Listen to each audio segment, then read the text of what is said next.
கர்த்தர் கொடுத்த அந்த நாளுக்காய் கர்த்தரை நான் நன்றி துதிக்கிறேன், ஸ்தோத்திரிக்கிறேன். அநேக போராட்டங்கள் மத்தியில் தான் நம்மளை ஆண்டவர் அழைப்பில் கொண்டு போகிறார். பவுலை கொண்டு போனார் பார்த்தீங்களா, அந்த மாதிரி நம்மளே கொண்டு போவார். நம்ம விசுவாசிக்கணும். அவர் எப்படி பவுலை நடத்தினாருன்னு சொல்லிட்டு அவர் எழுதி வச்சிருக்கிறது நமக்கு நம்முடைய வாழ்க்கையில் அதை கண்டிப்பாக நடத்துவாருங்கிற ஒரு விசுவாசம் நமக்கு வரணுங்கிறது தான் எழுதி வச்சிருக்காரு ஆவியானவர். அதனால் அதை நம்ம தியானிச்சிட்டு இருக்கோம். நிறைய காரியங்களை ஆண்டவர் நமக்கு கற்றுருவார். நீங்கள் அதிகமாக வேதத்தை வாசிக்கும்போது தியானத்தோடு வாசிங்க. ஆவியானவர் சொல்லித்தரதை அப்படியே கடைபிடிக்கணுங்க உதவியை ஆண்டவர்கிட்ட கேட்டுட்டு நீங்கள் ஜெபத்தோடு அதை படிச்சிங்கனாக்கி அநேக நம்முடைய வாழ்க்கையில் ஆண்டவருக்கு பிரயோஜனமாக நம்ம வாழ முடியும். ஆண்டவருக்கு சாட்சியாகவும் நம்ம வாழ முடியும். அதுதான் நம்ம படிச்சுட்டு வரோம். இப்போ கலாத்தியர் சபைக்கு எழுதுனதை அவர் ஊழியத்தை பற்றி தான் எழுதியிருக்காரு. அதை நம்ம படிக்கணும். 2வது அதிகாரத்தில் 11லேருந்து 21 வரைக்கும் நம்ம இன்றைக்கி தியானிக்கலாம். நம்ம ஒரு வசனமாக படிச்சுட்டு இருந்தாலும் அந்த வசனத்தினுடைய எந்த இடத்துல ஆண்டவர் நம்மளை தொடுவாரோ அந்த இடத்துல ஒரு காரியங்கள் செய்வார் கண்டிப்பாக. அதனால் வசனங்களை தியானிக்கும் பொழுது அதிகமான ஜெபத்தோடு கூட தான் நம்ம தியானிப்போம். அந்த பெரிய காரியங்கள் செய்வார். ஜெபிப்போம். நல்ல தகப்பனே உங்களுக்கு நன்றி செலுத்துகிற சுவாமி. இந்த வசனங்களின் மூலம் எங்களோடு கூட பேசணுமா ஜெபிக்கிறோம். ஆவியானவர் எங்களை கற்றுத்தந்து எங்களை வழிநடத்தமாக ஜெபிக்கிற சுவாமி. பவுலுக்கு ஆண்டவரே அவருடைய ஊழியத்தின் ஆண்டவரே ஆரம்பத்தில் எப்படி இருந்தார் என்று எங்களுக்கு கற்றுத்தரும் பொழுது ஆண்டவரை எழுதி வச்சிருக்கிற அந்த எழுத்துக்களை நாங்கள் தியானிக்கும் பொழுது ஆண்டவரை எங்களுடைய வாழ்க்கையிலும் நீங்கள் நடத்தி செல்ல வல்லமுள்ள தேவனாக இருக்கிறீர் என்பதை நாங்கள் விசுவாசத்தோடு ஆண்டவரை நாங்கள் பற்றி பிடித்து கொண்டு அதில் நாங்கள் ஓடி ஜெயிக்கிற பிள்ளைகளாய் காணப்பட தேவன் எங்களுக்கு உதவி செய்யணுமா ஜெபிக்கிறோம். வசனத்தை தியானிக்கும் பொழுது ஆவியானவர் எங்களோடு கூட பேசி எங்களை போதித்து நடத்துகிற தேவன் நீங்கள் மாத்திரம்தான் எங்களுக்கு இதற்கு விடையும் அதுக்கு கேள்விக்கு பதிலையும் தந்து எங்களை வழிநடத்துகிற தேவனாக இருக்கிறபடியால் நீங்களே எல்லாவற்றையும் நடத்தி செல்லுமா ஜெபிக்கிறோம். இந்த கருத்தில் அர்ப்பணிக்கிறோம் கொடுத்துக்கிறீங்க. துதிக்கான மயமெல்லாம் அமக செலுத்துகிறோம். ஏசு நாமத்தில் ஜெபங்கள் நல்ல பிதாவே. தியானிக்கு முன்னாடி பாடி கொடுப்போம் ஆண்டவர்.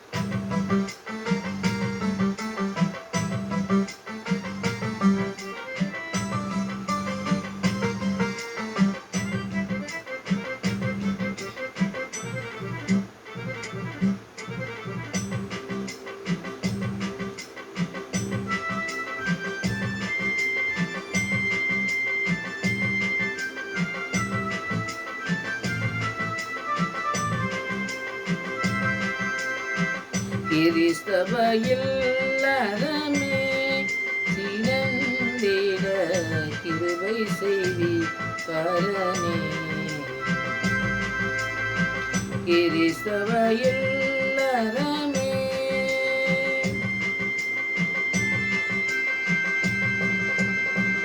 ஜெபமெனும் தூபமே தினமானம் ஏறுவும் செவிகளில் கேட்கவும் ஜெபமெனும் தூபமே தினமானம் ஏறவும் திருவேத வாக்கியம் செவிகளில் கேட்கவும் சுபஞான கீர்த்தனை தூத்தியம் பாடவும் சுகநேசு தலைமையில் தூய வீடாகவும் கிறிஸ்தவையில் அறமே.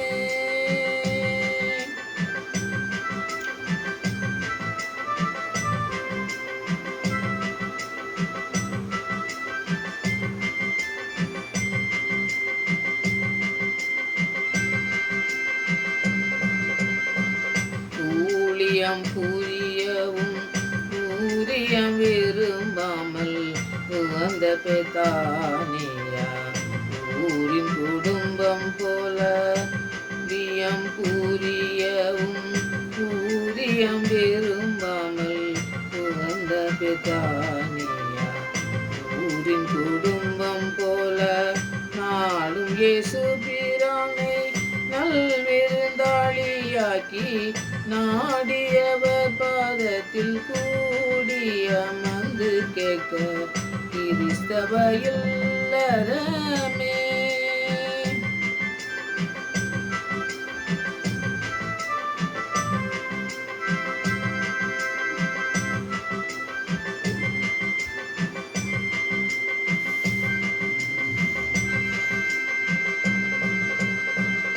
அன்போட தும்மதாகம் அரிய பரோபகாரம் அருமையாக நிறைந்தே அயலார் கொடி விளக்காய் அன்போட துமதாகம் அரிய பரோபகாரம் அருமையாக நிறைந்தே அயலார் கொடி விளக்காய் துன்பம் செய்கிற பல தோத்து வியாதிகளை துரத்தும் வகை சொல்லி சேவை செய்து திருச்சபையில் அறமே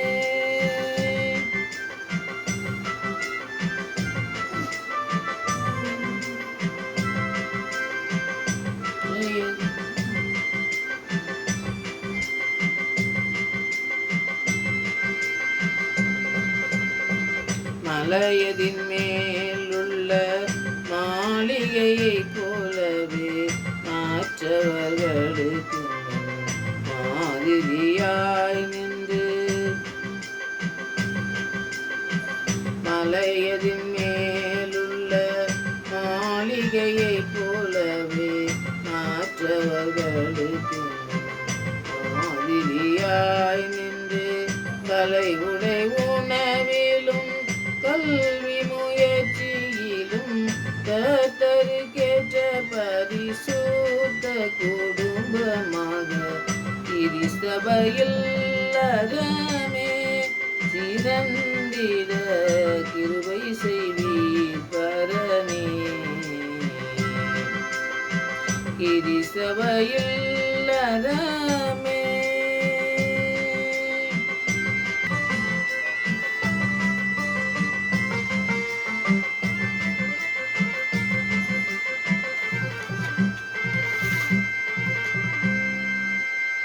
இப்போ கலாத்தியர் 2வது அதிகாரத்தில் 11லேருந்து 21 வரைக்கும் நம்ம தியானிக்கலாம். 11 முதல்ல 11வது வசனத்தை நீங்கள் படித்து பார்த்தீங்கன்னா, மேலும் பேதுரு அந்தியாவுக்கு வந்தபோது அவன் மேல் குற்றம் சுமத்தினால் நான் முகமுகமாய் அவனோட எதிர்த்தேன். எப்படி எனில் 12வது வசனம், எப்படி யாக்கோபிடத்திலிருந்து சிலர் வருவதற்கு முன்னே அவன் புறஜாதியிலே சாப்பிட்டான். அவர்கள் வந்தபோதோ விருதச்சேனம் உள்ளவர்களுக்கு பயந்து விலகி பிரிந்தான். 13வது வசனம், மற்ற யூதருக்கு அவனுடைய கூட மாயம் என்னார்கள். அவருடைய மாயத்தினாலே பர்னபாவும் இழுப்புண்டான். இப்போ பார்த்தீங்கன்னா இந்த 3 வசனத்தை நீங்கள் படித்து பார்த்தீங்கன்னாக்கி ஊழியம் செய்தவங்க தவறு செய்கிறாங்க சார். இப்போ பேதுரு செய்கிற தவறை அவர் சுட்டி காட்டுறாரு. பவுல் ஊழியம் செய்தவங்க மற்ற இப்போ நம்ம சபைகள்லையோ மற்ற காரியங்களில் ஊழியம் செய்யும்போது சில தவறுகள் பண்ணும்போது நம்ம கண்டிக்கணும்னு சொல்லி பவுல் எழுதாரு. ஆனால் கண்டிச்சோம்னாக்கி அவங்க திருந்துவாங்களா, நம்ம சொன்னால் கேட்பாங்களா அப்படிங்கிறது ஒரு பக்கத்தில் இருந்தாலும் நாம் அது சொல்லணும் அப்படிங்கிறத சொல்கிறாரு. அதாவது நம்ம அந்த காரியத்தை ஜெபத்தோடு கூட அவங்க தவறு செஞ்சால் சில காரியங்கள் சொல்லலாம். அதனால் தவறு கிடையாது. நானே சில காரியங்களில் பார்த்திங்கன்னாக்கி நமக்கு நம்ம ஜெபிப்போம். பார்த்திங்கன்னா ஜெபிக்கும் பொழுது பாடல் பாடும்பொழுது நிறைய பாடல்கள் நம்மளை உருக்கக்கூடியதாக இருக்கும். நமக்கு கண்ணிலேருந்து அப்படியே தண்ணி வடியும். அப்படியே இருதயம்லாம் நல்லா ஒரு ஆண்டவருடைய பிரசன்னத்தை நம்ம உணர முடியும்.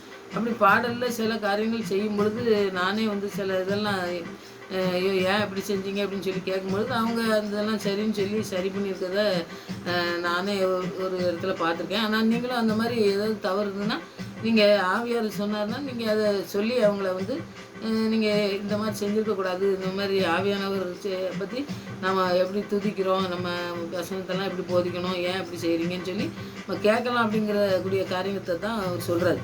அப்போ பார்த்தீங்கன்னா இப்போ ஏன்னா வேதாமத்தில் இப்போ இந்த வசனத்தில் நம்ம 3 வசனத்தை படிச்சோம்னா பேதுருவை பற்றி தான் சொல்கிறாரு. அவர் பேதுரு முதல் போப்புன்னு வச்சுருக்காங்க. ஆனால் அவரை வேதாமத்தில் அவர் வல்லமையாக பயன்படுத்தப்பட்டவர் தான். அவர் நிறைய காரியங்கள்லாம் பார்த்திங்கன்னாக்கி முதலாக போய் நிற்கிறாள். உங்களுக்கு எல்லாருக்கும் நீங்கள் படிச்சிங்கன்னா அது நிறைய படித்தவங்களா இருந்தால் தெரியும். பேதுரு எப்போவுமே ஆண்டவர் கேள்வி கேட்டாலும் சரி மற்ற எந்த விஷயத்துலையும் ஃபஸ்ட்டு நிற்கிறாள். அப்போ சிலர்லேயே ஃபஸ்ட்டு நிற்கிறாள். எது கேள்வி கேட்டாலும் சரி நான் செய்தேன்ட்டு நிற்கிறாள். ஆண்டவர் தொட்டவுடனே காதை வெட்டினாள். அந்த மாதிரி எல்லாத்துக்குமே முதலாவது இருந்து நல்ல வல்லமையாக ஆண்டவரோட கூட இருந்து ஒரு மறுரூபத்தெல்லாம் பார்த்தாள். அப்படி வல்லமையாக பயன்படுத்தப்பட்ட ஆளை கூட அவர் பேசுறது அவர் செய்கிற காரியம்லாம் வந்து ஒரு சரியில்லை அப்படிங்கிற வந்து அந்த குறையெல்லாம் வந்து சுட்டி காட்டி பவுல் வந்து சொல்றாரு. சொல்லும் பொழுது பார்த்திங்கன்னா இந்த இடத்துல என்ன நடக்குனாக்கி அவர் வந்து அதை தாழ்மையோட ஏற்றுக்கிட்டாரு. நான் இந்த இடத்துல செஞ்சது வந்து நான் தவறு தான் அப்படின்னு மனம் திரும்பி அதை வந்து ஏற்றுக்கிட்டு பார்த்திங்கன்னா ஏற்றுக்கிட்டு அந்தளவு விட்டுட்டு இப்போ திருப்பி அதை சொல்லுவாங்கள்ல, இடையே நீ இப்போ சொன்னதுக்கு சரின்னு சொல்லிட்டேன், அப்புறம் வறுமை வச்சுருந்தியான்னு சொல்லுவாங்க சில நம்ம வாழ்க்கையில் நம்ம பார்த்துருப்போம் பேசுகிறத. அந்த மாதிரி இல்லாமல் பாருங்கள், பேதுரு எழுதும்போது பார்த்திங்கனாக்கி நமக்கு பிரியமான சகோதரனாகிய பவுல் அப்படின்னு சொல்லி எழுதுறாரு. அவர் எழுத்தை பற்றி சொல்லும்போது பேதுருல எழுதுறாரு. அப்போ வந்து சகோதரனாக ஏற்றுக்கிட்டார். அப்போ வந்து அவர் சொன்ன தவறு சொன்னார், அதனால் நம்ம இதெல்லாம் நம்ம கேட்கக்கூடாது அப்படிங்கிற ஒரு இது தாழ்மை மனப்பான்மை இல்லாமல் சிலர் இருப்பாங்க பார்த்தீங்களா, அந்த மாதிரி இல்லாமல் தாழ்மையாக வந்து ஏற்றுக்கிட்டு மனம் திரும்பி அவரை வந்து அவர் சொன்னது கரெக்ட் அப்படின்னு சொல்லி ஏற்றுக்கிட்டாரு. அது மாதிரி நம்முடைய வாழ்க்கையிலையும் பார்த்திங்கன்னாக்கி நிறைய காரியங்கள் தவறு செய்யும்போது சொல்லும் பொழுது அவங்க கேட்டாலும் கேட்கறதுனால அதை வந்து சுற்றி காட்டணும் அப்படிங்கிறத வந்து பவுல் எழுதுறாரு. அதை நம்ம ஆவியானவர் சொல்கிறத நம்ம கேட்டு அதன்படி நடக்கணும். அடுத்தது பார்த்திங்கன்னா 12லேருந்து 14 நீங்கள் படித்து பார்த்தீங்கன்னாக்கி இப்படி அவர்கள் சுவிசேஷின் சத்தியத்துக்கு ஏற்றபடி சரியாக நடாவதை நான் கண்டபோது எல்லோருக்கும் முன்பாக நான் பேதுருவை நோக்கி சொன்னது என்னவென்றால், அவர் பேதுருவை வந்து அவர் மனம் திரும்பி எல்லாம் ஏற்றுக்கிட்டாரு. ஆனால் வந்து அவரை பார்த்து என்ன சொல்கிறாருன்னு பாருங்கள். நம்ம வாழ்க்கையிலலாம் நம்ம நிறைய முறைமைகள்லாம் கடைபிடிக்கும் போது பார்த்திங்கன்னாக்கி இந்த மாதிரி நடக்கிறதுக்கு நமக்கு வாய்ப்பு இருக்குது. அதனால் அதெல்லாம் எழுதி தந்திருக்காரு பாருங்கள். அவர் வந்து யூத முறைமைப்படி தான் அவர் வந்து நடக்க, நீங்கள் வந்து யூத முறைமைப்படி நடக்கணும்னு பேதுரு இருக்கார். ஆனால் பார்த்தீங்கன்னாக்கி அப்படி இருக்கும்போது புறஜாதியானா வந்து நீ வந்து இந்த அவங்க இஷ்டப்படி அவங்க இருக்கட்டும், நீ ஏன் அதை வற்புறுத்துதா, நீ ஏன் கூப்பிடுதா அப்படின்னு சொல்லி கட்டாயப்படுத்துதா அப்படின்னு சொல்லி அவர் வந்து சொல்கிறத நம்ம பார்க்கணும். இப்போ வந்து இது ஒரு கடுமையான வார்த்தையாக தான் இருக்க மாதிரி இருக்குது. ஏன்னா நீ இஷ்டப்படி போக வேண்டியதுன்னா அவங்க இஷ்டப்படி இருக்கட்டும், அவங்க இஷ்டப்படி இருக்கிறத நீ ஏன் மாற்றுறதுக்கு பார்க்க அப்படின்னு சொல்லி அவர் சொல்கிறார். அப்போ இந்த மனசு மாற்றிடுறாங்க, இவங்க இந்த மாதிரி மாறிடுறாங்கன்னு சொல்கிறாங்க பாருங்கள், அது தவறுன்னு சொல்லி பவுலே சொல்கிறாரு. ஏன்னா மனுஷன் மாற்றுறதுக்கோ மனுஷனுடைய மற்ற காரியங்களை மாற்றுறதுக்கோ நம்மளால் முடிய முடியாது. நம்ம வந்து வார்த்தைகளை சொல்கிறோம், வார்த்தை போய் அவங்கள வந்து இதயத்தை தொட்டு அவங்கள வந்து மாற்றி ஆண்டவரத்தில் விசுவாசிச்சு ஆண்டவர்கிட்ட ரட்சிப்பை பெற்றுக்கொள்ள வர்றாங்க. அதுதான் ஒரு கரெக்டான இதுன்னு சொல்கிறாரு. அவர் வந்து ஊழியம் பண்ணும்போது நம்ம செய்யும்பொழுது இந்த காரியங்களை ரொம்ப கடைப்பிடிக்கணும். அதை வந்து ஆண்டவர் எழுதி வச்சிருக்கிறத நம்ம பவுல் மூலமாக செய்யணும். அடுத்தது 15வது வசனத்தை நீங்கள் படிச்சுக்கோங்கன்னா, புறஜாதியில் பிறந்த பாவியாக இராமல் சுவார்த்தின்படி யூதராக இருக்கிற நாமும் இயேசு கிறிஸ்துவை பற்றும் விசுவாசத்தினாலே அன்றி நியாயப்பிரமாணத்தினாலே கிரியினாலும் மனுஷன் நீதிமானாக்கப்படுவதில்லை என்று அறிந்து நியாயப்பிரமாணத்தின் கிரியினால் அல்ல, கிறிஸ்துவை பற்றும் விசுவாசத்தினாலே நீதிமாக்கப்படும்படி கிறிஸ்து இயேசுவின் மேல் விசுவாசமாக இருக்கிறோம் அப்படின்னு சொல்லி சொல்கிறாரு. இப்போ வந்து பார்த்தீங்கன்னாக்கி இது இந்த வசனத்துக்கு முந்தின வசனத்தில் பேதுருவை சொல்லும் பொழுது நீங்கள் பார்த்தீங்கன்னாக்கி பேதுரு வந்து மனம் திரும்புவது மாத்திரம் இல்லைங்க, அவர் வந்து ஆண்டவர் சொன்ன கீழ்ப்படிஞ்சு தான் நமக்கு வேதத்தில் இருக்குது. அப்போ சார் நீங்கள் படித்து பார்த்தீங்கன்னா 10:34, 35 படித்து பார்த்தீங்கன்னா கொர்நேலியு வீட்டில் நடந்த காரியத்தை நீங்கள் இதோட நீங்கள் படித்து பார்த்தீங்கன்னாக்கி அவர் எப்படி செஞ்சாருன்னு பார்க்கலாம். ஏன்னா ஆண்டவர் வந்து கொர்நேலியு வீட்டுக்கு போகிறதுக்கு முன்னாடி இவர் கொர்நேலியு வந்து யூதன் கிடையாது. அப்போ அந்த வீட்டுக்கு நான் எப்படி போகிறதுன்னு அவர்கிட்ட தரிசனத்தில் காணும்போது நிறைய காரியங்கள் நீங்கள் அதுக்கு அப்போஸ்தலரில் படிக்கலாம். படிக்கும்போது பார்த்தீங்கன்னாக்கி அந்த புறஜாதிக்கு நான் போக மாட்டேன் அப்படின்னு சொல்லும்போது ஆண்டவர் வந்து என்ன செய்தார், ஆண்டவர் அவர் வீட்டுக்கு இப்போ அனுப்புதார், கொர்நேலியு வீட்டுக்கு அனுப்புதார். அப்படி அவர் வந்து இந்த வேறு மதம் அதெல்லாம் பார்க்குறதே இல்லாமல் இருக்கும்போது அவர் எல்லாத்தையும் வந்து இவருக்கு பேருக்கு தெரியும், ஆண்டவர் வந்து எல்லாத்துக்காண்டி தான் மரித்தாருன்னு தெரியும். அவர் வந்து இந்த பாதையில் சரியான பாதையில் அவர் தான் நடத்துறதுக்கு வல்லமுள்ளவர்னு தெரியும். அவர் பாதபட்சம் காட்ட மாட்டாருன்னு தெரிஞ்சும் அவர் வந்து என்ன செய்தார், அந்த காரியத்தை செய்கிறாருன்னு சொல்லி அதுக்கு தான் இவர் சுற்றி காட்டுறாரு. கொர்நேலியு வீட்டுக்கு போனது பேதுரு தான். அங்கே போய் அங்கே ரட்சிப்பு நாட்டிய அனுபவத்தெல்லாம் சொல்கிறாருன்னு நம்ம பார்ப்போம். அப்போ அந்த மாதிரி காரியங்கள் நம்ம செய்யும்போது ஆண்டவர் நமக்கு வந்து என்ன செஞ்சுருக்காரு, அதை நம்ம வந்து ஆண்டவரை எல்லாருக்காண்டியும் ரத்தம் செஞ்சுருக்காருன்னு சொல்லி நம்ம முழுமையாக நம்ம அறிஞ்சிக்கிட்டா மாத்திரம்தான் இந்த சுவிசேஷ ஊழியத்தில் நம்ம பேதுரு மாதிரி தவறெல்லாம் செய்யாமல் நம்ம எல்லாத்துக்கும் சுவிசேஷம் சொல்லணும் அப்படிங்கிறத நம்ம செய்ய முடியும். அதை நம்ம கடைபிடிக்கலாம். அடுத்து 16வது வசனத்தில் நீங்கள் பார்த்தீங்கன்னாக்கி நியாயப்பிரமாணத்தின் கிரியினாலே எந்த மனுஷன் நீதிமானாக்கப்படுவதில்லை. நியாயப்பிரமாணம் வந்து பார்த்திங்கனாக்கி இந்த ரோமரில் நீங்கள் படித்து பார்த்தீங்கன்னாக்கி தெரியும். ரோமர் தான் நிறைய சட்டத்திட்டங்கள்லாம் பவுல் எழுதியிருக்கிறத நீங்கள் பார்க்கலாம். அதனால் நீங்கள் அந்த ரோமர்லாம் நிறையா படிங்க. ஏன்னா எனக்கு ஊழியக்காரர் ஒரு செய்தியில் சொல்லும்போது சொன்னார், நான் ரோமரை தான் நான் செய்தியை கொடுத்தேன், அது எனக்கு ரொம்ப தொட்டுச்சுது. அப்புறம் வந்து அதுதான் அழைப்பினுடைய செய்தியே அதில் நிறைய இருந்ததுனால அதுதான் நான் முதலாவது செய்தியை கொடுக்க ஒரு வீட்டுக்கு சும்மா போகும்போது அவங்க சொன்னாங்க. நான் சும்மா வீடியோவில் கேட்டது அதை வந்து நான் செஞ்சேன்னு சொன்னார். அப்போ ரோமரில் ரொம்ப சட்டத்திட்டங்கள் இருக்குது. அதனால் நீங்கள் இந்த ரோமரை வந்து நீங்கள் படிங்க. 10வது அதிகாரத்தில் ரோமர் 10 4வது வசனத்தை நீங்கள் படித்து பார்த்தீங்கன்னா, விசுவாசிக்கிற எவனும் நீதி உண்டாகும்படி கிறிஸ்து நியாயப்பிரமாணத்தின் முடிவாக இருக்கிறார். நியாயப்பிரமாணம் வந்து மோசே தான் எழுதினார். மோசை வச்சு எழுதி கொடுத்தாரு. அது வந்து மோசையினால் எழுதப்பட்டது. அது வந்து ஆண்டவர் வந்து அது ரட்சிப்புக்கு வர்றதுக்கு அது எதுவுமே அதில் இல்லை. ஆனால் ரட்சிப்பை கொடுக்கறதுக்கு மனுஷனுக்கு ஆண்டவராக இயேசு கிறிஸ்து ரத்தத்தினால் சிந்தப்பட்டு அவர் தான் நியாயப்பிரமாணத்தை. ஆனால் நியாயப்பிரமாணத்தின் பிரகாரம் ஆண்டவர் வந்து சொல்லும்பொழுது பார்த்திங்கன்னா, நியாயப்பிரமாணத்தை நான் அழிக்க வரல, அதை நிறைவேற்ற வந்தேன்னு சொல்லி மத்தேயுல 5வது அதிகாரத்தில் 17வது வசனத்தில் நீங்கள் படித்து பார்க்கலாம். அப்போ இந்த வசனத்தை பார்த்தீங்கன்னாக்கா 5வது வசனத்தை நீங்கள் படித்து பார்த்தீங்கன்னா, மோசே நியாயப்பிரமாணத்தினாலும் நீதியை குறித்து இவைகளை செய்கிற மனுஷன் இவைகளால் பிழைப்பான் என்று எழுதியிருக்கிறான். நியாயப்பிரமாணத்தினால நீதியை குறித்து இவைகளை செய்கிறவன் மனுஷன் பிழைப்பான்னு சொல்லி நியாயப்பிரமாணத்தை பற்றி மோசே எழுதியிருக்காரு.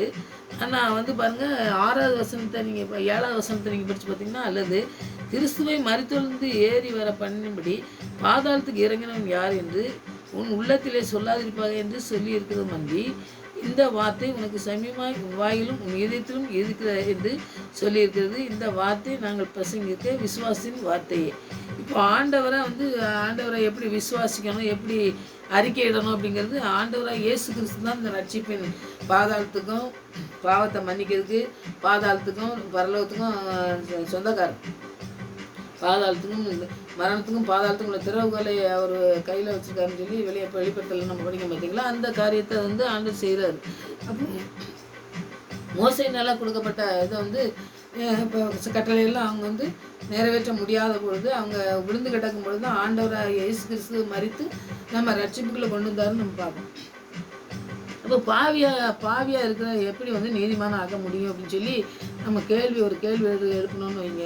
இந்த கலாத்தியரில் 2வது அதிகாரத்தில் 15-16 நீங்கள் படித்து பார்த்தீங்கன்னாக்கி அதுதான் பாவியலாக இருக்கிறது. அந்த 16 படித்து பார்த்தீங்கன்னா, நீதி அந்த மோசே கொடுத்த அந்த நியாயப்பிரமாணத்தினால வந்து அவங்க வந்து பாவிகள் வந்து எப்படி நீதிமானாக்கப்பட்டாங்களா அப்படின்னு சொல்லி கேட்கும்போது, நம்முடைய பாவங்கள் எல்லாம் மன்னிக்கப்பட்டு நம்ம ஆண்டவரால் ஏற்றுக்கொள்ளப்பட்டால் மாத்திரம்தான் வந்து அவரோட சரியான தொடர்பு வச்சு இந்த நியாயப்பிரமாணத்தை கைவிடுறதுனால இல்லை, ஆண்டவராகி இயேசு கிறிஸ்துவை அவர் உயிருள்ள ஜீவனாக விசுவாசிக்கிற நமக்கு தான் வந்து அந்த ரட்சிப்பு கிடைக்குது. அப்போ நியாயப்பிரமாணத்தினால நமக்கு ரட்சிப்பு கிடைக்கல. ஆண்டவராக இயேசு கிறிஸ்துவை நம்ம உயிருள்ள ஜீவனோடு இருக்காரு, அவர் உயிர் தெழுந்தார் அப்படின்னு நம்ம விசுவாசிக்கும் பொழுது அந்த நாவினால் அறிக்கை செய்யும் சொல்லி போட்டு பார்த்தீங்களா, அந்த காரியத்தை நம்ம செய்யும் பொழுது தான் ஆண்டவராக இயேசு கிறிஸ்து நமக்கு அந்த 10வது ரோமர் 10 எழுதியிருக்கிறது அப்புறம் அதுதாங்க நியாயப்பிரமாணத்தினால நம்ம ரட்சிப்பு வராது. அப்படிங்கிறதுனால தான் ஆண்டவராக இயேசு கிறிஸ்து சிலுவையில் மரித்து நம்ம வந்து அதை நிறைவேற்றி முடித்தார். நமக்கு என்ன செய்யணும்னு சொல்லி நியாயப்பிரமாணம் வந்து தெய்வீக வாழ்க்கையை நமக்கு தரல. அந்த ஆண்டவர்கிட்ட நல்லா நம்ம நெருங்கி ஜீவிக்கிற அவர் இப்போ ஜெபிக்கம் பார்த்தீங்களா, அந்த இதெல்லாம் அந்த சட்டங்களில் கிடையவே கிடையாது. அப்புறம் காரியங்களை செய்ய ஏதோ ஒரு காரியங்களை செய்யறதுக்கு வல்லமையை நமக்கு கொடுக்கறதுக்கு வழி இல்லை. அதில் வந்து நாம தான் போகணும், நாம தான் செய்யணும், அவன் இஷ்டப்படி தான் போகணும், அவன் இஷ்டப்படி தான் செய்யணும், அந்த மாதிரி இல்லை. இப்போ வந்து ஆண்டவருடைய வல்லமை நமக்கு கிடைக்கும். நம்மளுக்கு தெய்வீக வாழ்க்கையை நமக்கு தரதுக்கு நமக்கு எப்படி நடத்தணும்னு சொல்லி தராது. அப்புறம் ஆண்டவர்கிட்ட பரிபூர்ணமாக அந்த முழுமையான வழியை நமக்கு இப்போ நம்ம வழி தெரியலன்னு சொல்லி உடனே ஆண்டவரே எனக்கு வழி தெரியல நீங்கள் வழி காட்டுங்கன்னோம்னாக்கி நமக்கு வந்து ஜெபிக்கும் பொழுது நமக்கு வழிகாட்டுறவராக இருக்கும். அப்போ அந்த இதில் அந்த நியாயப்பிரமாணத்தில் அந்த வழிகாட்டுறது அந்த உனக்கு இந்த வழியில் போகணும்னு சொல்லி சொல்கிற அதுக்கு யாருமே இல்லை. அந்த சட்டத்திட்டங்களை நம்ம படித்து நியாயப்பிரமாணத்தினால அதனால ரட்சிப்பை நம்ம பெற்றுக்கொள்ள முடியாதனால தான் ஆண்டவராக இயேசு கிறிஸ்து மூலமாக தான் இந்த ரட்சிப்பை நம்ம பெற்றுக்கொண்டோம். அதனால் ஆண்டவராக இயேசு கிறிஸ்து தான் நமக்கு இந்த ரட்சிப்பின் அனுபவத்தை தந்திருக்காரு. அதனால் அதில் விசுவாசம் வச்சு நம்ம ஜெபிக்கணும். 2வது இடத்துல 19வது வசனத்தை நீங்கள் படித்து பார்த்தீங்கன்னாக்கி தேவனுக்கென்று பிழைக்கும்படி நான் நியாயப்பிரமாணத்துக்கு மறித்தேன். அப்போ நியாயப்பிரமாணம் வந்து நமக்கு வந்து அது எதுவுமே கொண்டு வராதுனால அதுக்காக நம்ம மறிச்சிட்டோம். அதுக்காக நம்ம மறித்து ஆண்டவராக இயேசு கிறிஸ்து நம்மளை உயிர் தெழுந்து இன்றைக்கி நம்ம மறித்தாலும் உயிரோடு இருந்தாலும் நம்மளோட கூட அவர் பேசுகிற தேவன் நம்மளோட கூட இருக்கார் அப்படிங்கிற உறுதியான விசுவாசம் நமக்கு இருக்கணும். அதுதான் நியாயப்பிரமாணத்தை வந்து உடன்படிக்கையாக இருக்குது. அவர் உடன்படிக்கையை மோசைக்கிட்ட கொடுத்தது.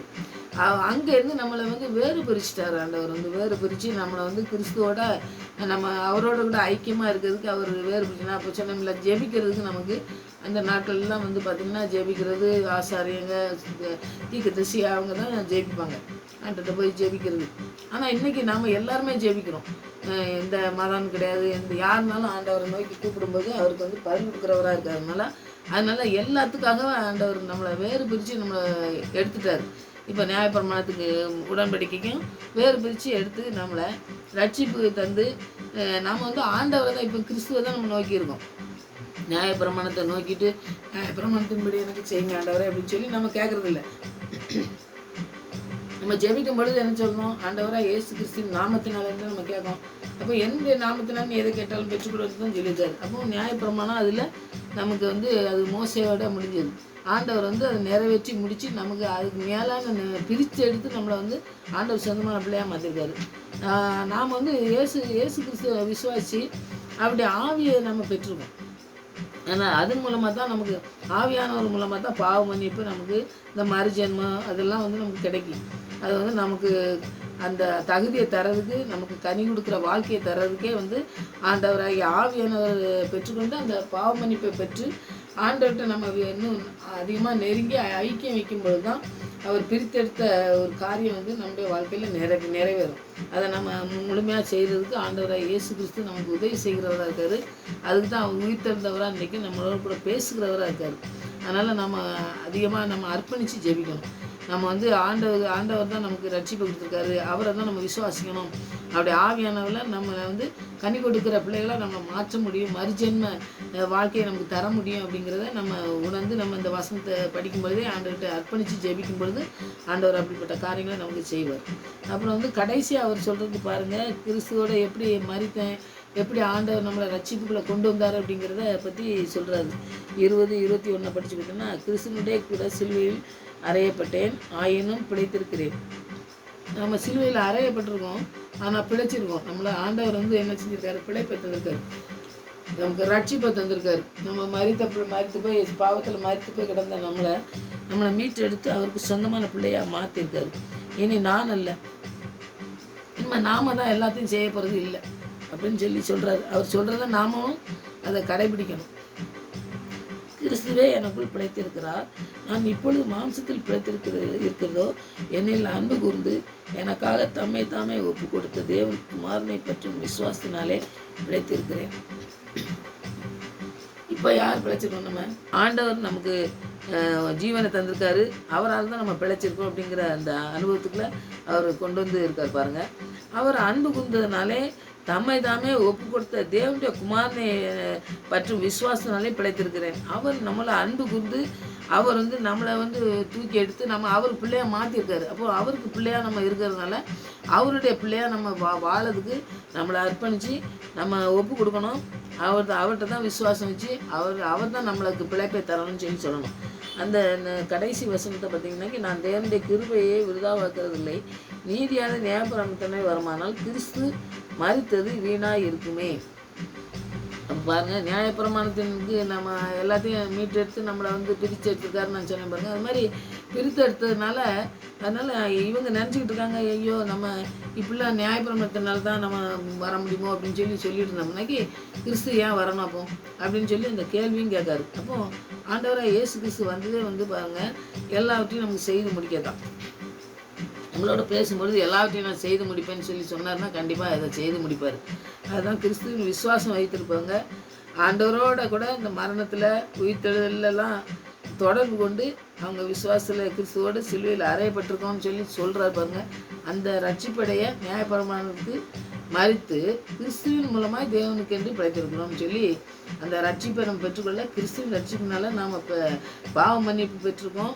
அது நம்ம வந்து இந்த பாவம் நம்மளை மேற்கொள்ளாது. விசுவாசிகள் சிலுவையில் நம்ம அறையப்பட்டிருக்கோம். அதனால் பரிசுத்தாவின் மூலமாக கிறிஸ்து நமக்கு உயிர்த்தெழுந்த ஜீவனை தொடர்ந்து நமக்கு தர்றதுக்கு அவர் தந்திருக்காரு.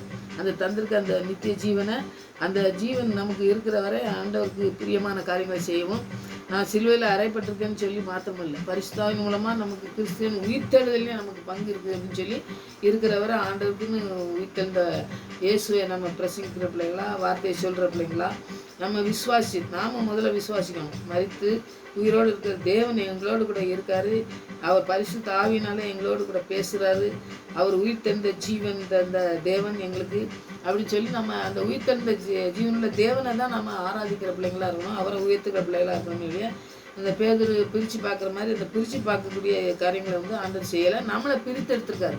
நம்மளை அந்த நியாயப்பிரமாணத்தின் மூலமாக இல்லாமல் நம்மளை பிரித்தெடுத்துக்கிறதுனால நாம் அந்த காரியங்களை செய்கிறதுக்கு நம்ம ஒப்பு கொடுத்து ஜெபிக்கணும். இப்போ ஊழியத்தை பற்றி தான் 2 அதிகாரத்தையும் சொல்லியிருக்காரு. இது ஊழியத்தில் தவறு செஞ்சேன்னு சொல்லியிருக்காரு. ஊழியத்தை பற்றி நிறைய அவர் போனதை அதை நம்ம படிச்சிருக்கோம். நிறைய காரியங்களில் நாமும் ஆண்டவருக்குன்னு ஊழியம் செய்வனுக்கு அழைச்சாருன்னா இந்த காரியங்கள்லாம் நம்ம நிறையா காரியங்கள் படித்து நம்ம கடைபிடிச்சு அதன்படி நடக்கும்போது ஆண்டவர் நம்மளை கொண்டும் பெரிய காரியங்கள் பவுலை போல் செய்வார். அது நீங்கள் அர்ப்பணித்து ஜெபிங்க, அந்த பெரிய காரியங்கள் செய்வார். ஆமாம். ஜெயிப்போம். எங்கும் புகழ் இயேசு ராஜனுக்கே, ஏழில் மாட்சிமைவர் வாலிபரே. எங்கும் புகழ் இயேசு ராஜனுக்கே, ஏழில் மாட்சிமைவர் வாலிபரே.